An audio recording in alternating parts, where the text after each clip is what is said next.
Hello, Jeremy here from 3D Infotech with another quick tip. I have this project of a sheet metal assembly, and you can see that this assembly comprises of 1, 2, 3, 4 components. And this is the only CAD model that my customer provided, an assembly with all 4 components. And maybe I'm inspecting just one component right now before it reaches this assembly stage. So it is possible for me to split this CAD model into its own separate reference object. To do so, I'll enter my Select Elements mode, select the desired elements, and if I'm using PolyWorks 2023 or older, I can navigate to Edit, Split, and then Copy or Move Elements. If I'm using PolyWorks 2024 or newer, and using the ribbon tool, I'll navigate to the Elements tab, and again, Split, Copy, or Move.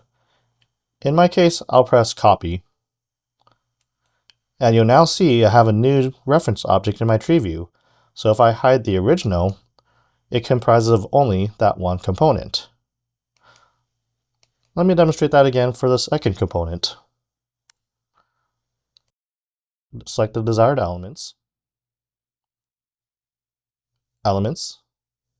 Copy to New Object. And you'll now see I have one more reference object.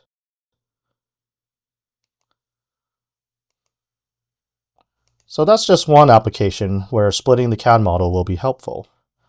I have another scenario where it might be helpful as well, where I have the CAD model of my assembly and I have the CAD model of my fixture. And you'll see with my fixture, there's a lot of components in the fixture. And when it comes to other tools like Best Fit and color maps, that's just a lot of elements for those tools to compare to. So maybe I want to lighten the load and have one more CAD model containing only the elements desired, such as these locating pins.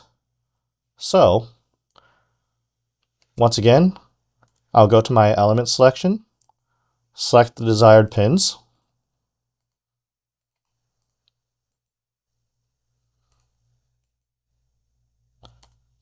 and then navigate to Elements, Copy to New Object.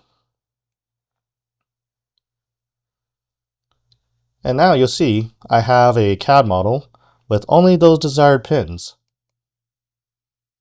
So those are just 2 examples where splitting the CAD model will be helpful. There might be more scenarios that are applicable to you, but that's how I could split an object into a new reference object. Thanks for watching.